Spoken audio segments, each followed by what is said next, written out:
Bom dia, alunos do sexto ano. Sejam bem-vindos a mais uma aula de História. Iniciaremos hoje com a segunda apostila na unidade 1. Vamos estar falando sobre a Mesopotâmia. Vamos comigo assistir um vídeo para vocês entenderem melhor?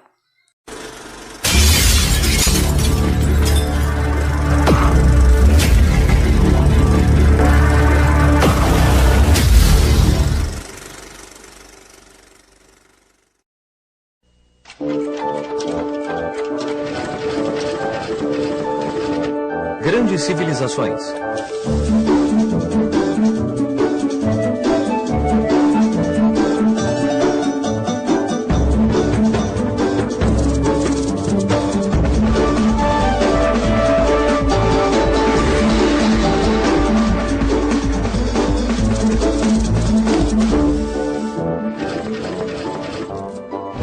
Mesopotâmia, primeira parte. Se qualquer um de nós quiser saber sobre a própria vida, podemos começar a olhar para trás e relembrar nossas histórias. Era uma vez um pequeno bebezinho. E a partir disso, podemos aprender sobre nossas vidas. Mas para saber realmente quem somos, precisamos saber de onde viemos. Por isso, talvez, nós devamos começar com as histórias dos nossos pais. Era uma vez os meus pais. E isso nos daria um pouco mais de informação, saber o que os nossos pais foram e de onde vieram. Mas para realmente conhecer as histórias dos nossos pais, temos que aprender sobre os nossos avós. Mas onde nasceram nossos avós? Eles também já foram pequenos um dia. Então quer dizer que a nossa história deve ser sobre os nossos bisavós? Ou tataravós? Ou tataravós? Era uma vez, no início da história... Tudo bem, então vamos começar realmente do começo. Há cerca de 9.000 anos, as pessoas estavam apenas deixando de viver em cavernas. Elas começaram a construir casas, aprenderam a plantar, colher alimentos, criar gado e formaram as primeiras vilas e cidades. Então, Era uma vez, na história das civilizações... a história começa em um lugar cercado por dois rios, o Tigre e o Eufrates. Uma vasta área plana, em forma de uma grande meia-lua, com terra fértil, clima confortável e muita água fresca que descia das montanhas. Esse lugar foi chamado de Mesopotâmia, que em grego significa terra entre dois rios. Hoje, esses dois rios correm através da Turquia, da Síria e do Iraque e desembocam no Golfo Pérsico, do nomadismo ao sedentarismo. Um grupo de nômades chegou à Mesopotâmia por volta do ano 6000 a.C. e lá eles aprenderam a plantar sementes e a colher alimentos. Desde que deixou de ser necessário sair em busca de alimento, esses grupos se estabeleceram em casas e formaram os primeiros povoados da história. Mas o que vamos comer, mamãe? Vamos plantar a nossa comida, filha. Graças à agricultura e à pecuária, essas pessoas deixaram de ser nômades, o que significa que elas sempre se deslocavam em busca de alimento. Em vez disso, agora ficavam em um único lugar o ano inteiro. Isso é chamado de sedentarismo. Esses povos se beneficiariam dessa vida sedentária de várias formas. Começaram a dividir o trabalho e criaram ofícios novos e diferentes. Foi assim que apareceram profissionais como pedreiros, padeiros, sapateiros e fazendeiros, dentre outros. E havia também aqueles que se dedicavam a governar e a proteger seu povo. Em outras palavras, os soldados e os governantes. Essa nova estrutura deu às pessoas mais tempo para rezar, para construir os primeiros templos e para preparar os primeiros sacerdotes. A notícia do sucesso dos povos que viviam na Mesopotâmia foi espalhada por toda parte. E as pessoas vieram de diferentes regiões para povoar essas terras. O mais importante desses povos foram os sumérios. Entre 4.000 e 2.400 anos antes de Cristo, os sumérios construíram várias cidades, como Uruk, Ur, Uma, Nippur e Lagash. Os sumérios também inventaram a primeira forma de escrita. Por isso, hoje, são considerados a civilização mais antiga do mundo. O motor da história. Então, temos um terreno fértil, criação de gado nos pastos, cidades, um governo, um exército e sacerdotes. Legal! Com tudo isso, podemos dizer que aqui temos uma sociedade, não é mesmo? Mas isso é tudo que há de ter numa sociedade? Não. Havia ainda muitas coisas a descobrir. Naquele momento, os sumérios estavam aperfeiçoando as técnicas de pecuária e de agricultura, e logo começaram a produzir mais alimentos do que precisavam. Tendo todos os alimentos, as pessoas tinham mais tempo para trabalhar em outras coisas, como a plantação de outros produtos. Então, rapidamente, produziram mais do que o necessário. Então, o que eles faziam com tudo que sobrava? Eles vendiam a outros povos, em troca de dinheiro ou de outros produtos que eles não tinham. Esse foi o princípio do comércio. Além disso, os sumérios foram os primeiros a usar a roda para o transporte. Isso os ajudou a chegar a terras muito distantes com cargas pesadas de mercadorias. Os comerciantes precisavam contar tudo o que compravam e vendiam. Assim, as primeiras formas de matemática foram desenvolvidas. Os sumérios contavam usando as falanges dos dedos. Vamos ver como. 1, 2, 3, 4, 5, 6, 7, 8, 9, 10, 11, 12. É isso aí. Cada vez que uma mão estava concluída, um dedo da outra mão se levantava. Um sumério poderia contar até 60 com as mãos. Esta forma de contagem foi chamada de sistema sexagimal.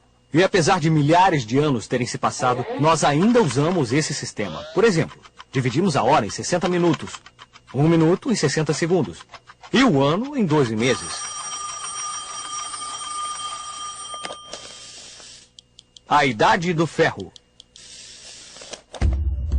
O desenvolvimento do comércio criou muita riqueza.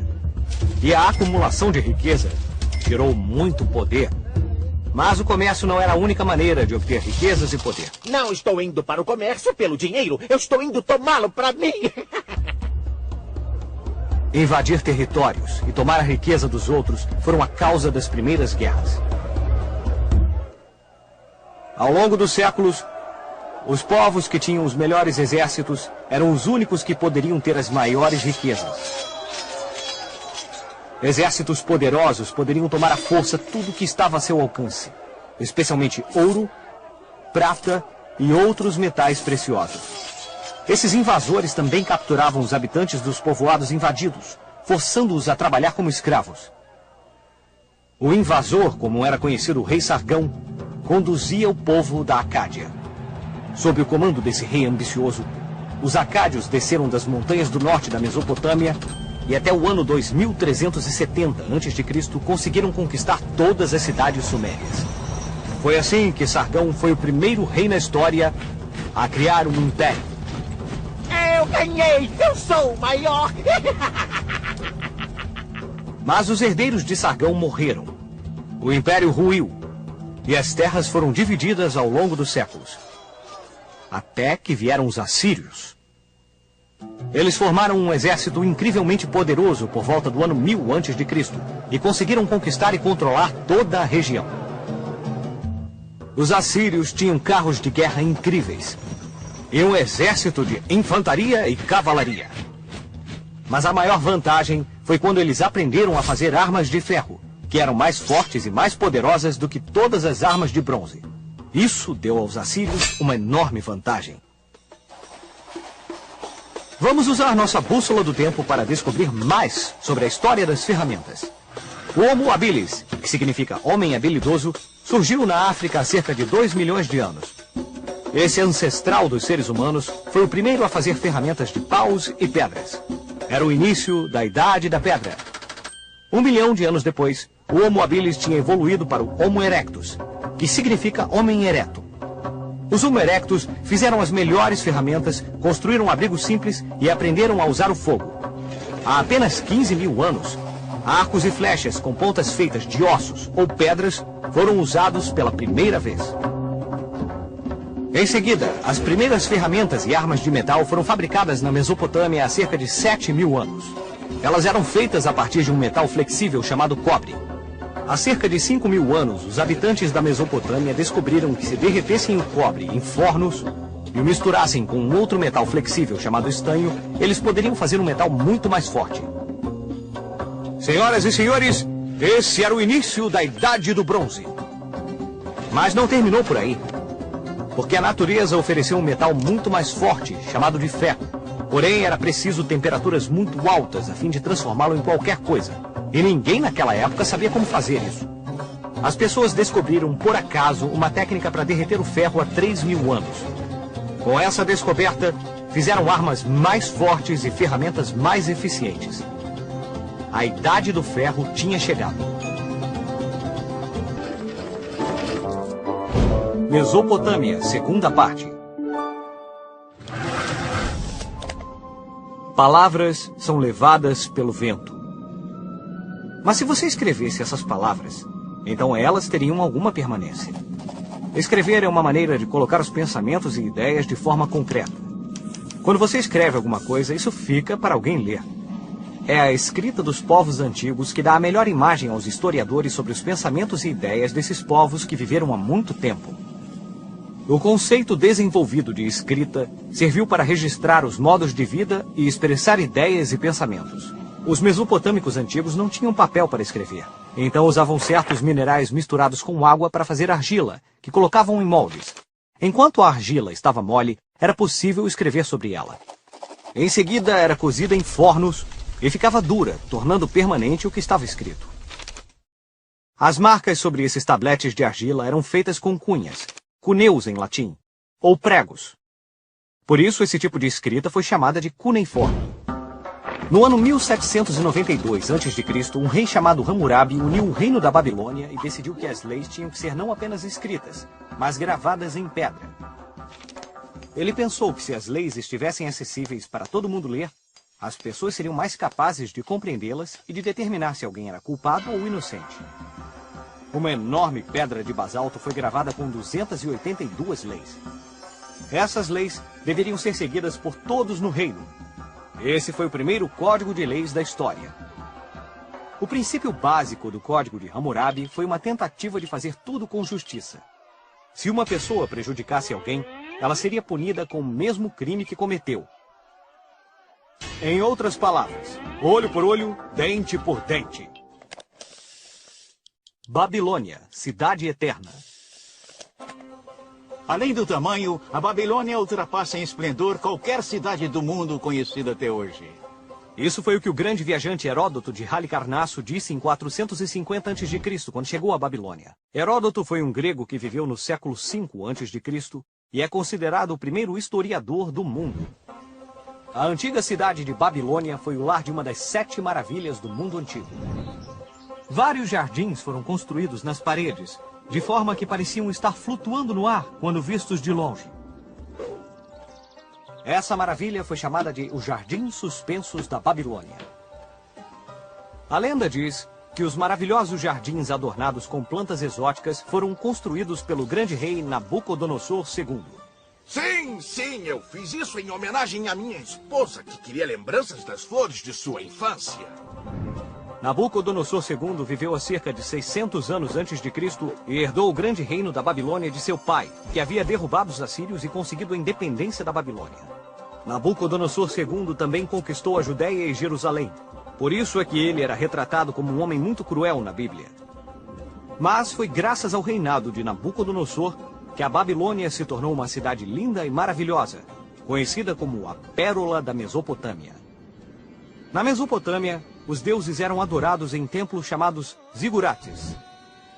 Havia um enorme zigurate na Babilônia, e dizem que ele tinha uma torre de 90 metros de altura que parecia subir aos céus. Astronomia. Como praticamente todas as pessoas ao longo da história, os babilônios observavam o céu à noite. Os babilônios acreditavam que a Terra era um disco fixo e que o céu era como uma esfera que circulava em torno dela uma vez por dia. Por isso as estrelas permaneciam no mesmo lugar noite após noite. Foi assim que eles também notaram que havia corpos celestes que se moviam por conta própria em diferentes direções. Os babilônios consideravam que estes corpos celestes tinham poderes mágicos e sobrenaturais. Os padres dedicaram suas noites a estudá-los e deram a eles nomes que hoje conhecemos: Marte, Mercúrio Júpiter, Vênus e Saturno. Hoje sabemos que esses corpos celestes em movimento são os planetas. E cada um se move independente das estrelas, pois giram em torno do Sol. Os babilônios acreditavam que esses 5 planetas eram deuses poderosos e que esses deuses controlavam o destino da humanidade. Os sacerdotes começaram a usar o movimento desses corpos para interpretar sorte ou azar. Usar esses movimentos para interpretar o mundo foi a forma como os babilônios inventaram o que hoje chamamos de astrologia. Alguma vez você já se perguntou por que há 7 dias na semana?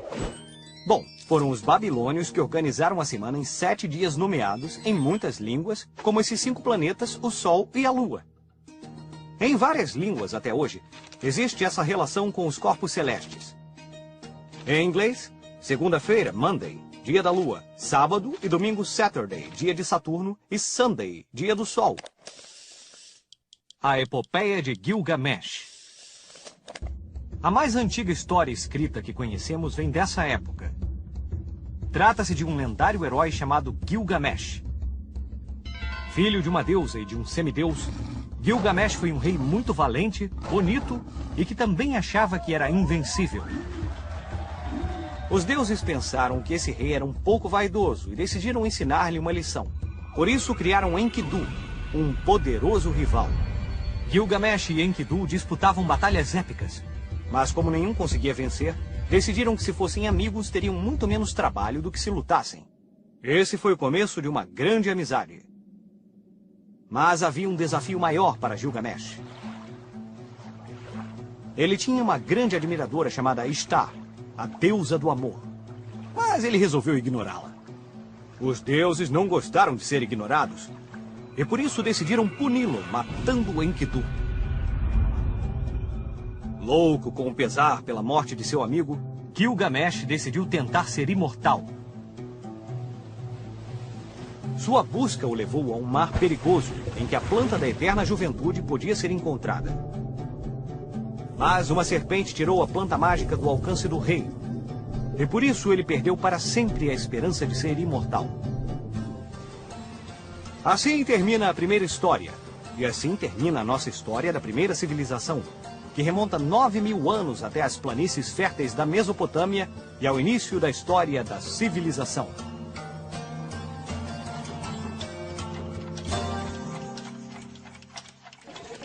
Vamos usar nossa bússola do tempo para descobrir mais sobre as pirâmides. Se olharmos para os antigos templos da Mesopotâmia, podemos ver que eles têm uma forma que é muito familiar a nós. Uma pirâmide. Mas não foram os egípcios que construíram as pirâmides? Sim, as pirâmides mais famosas são no Egito. Mas muitas outras civilizações construíram templos com essa forma. Na verdade, muitas civilizações que não tinham absolutamente nenhum contato umas com as outras, em vários cantos do mundo e em diferentes momentos, construíam todos os seus templos em forma de pirâmides.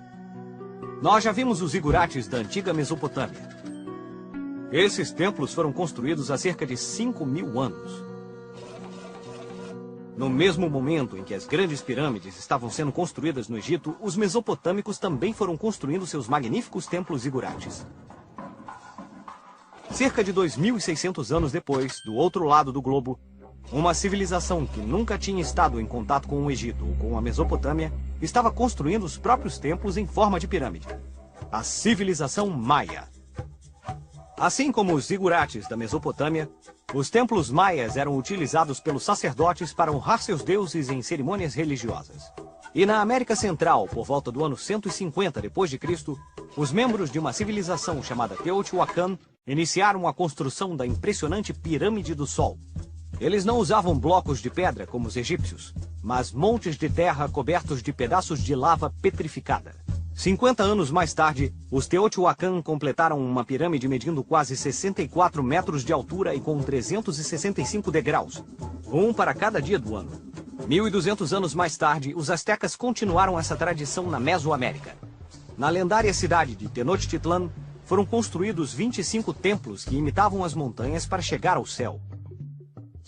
Essas pirâmides provocavam medo e respeito, e às vezes cerimônias envolvendo sacrifícios humanos eram realizadas em altares de pedra no topo dessas pirâmides.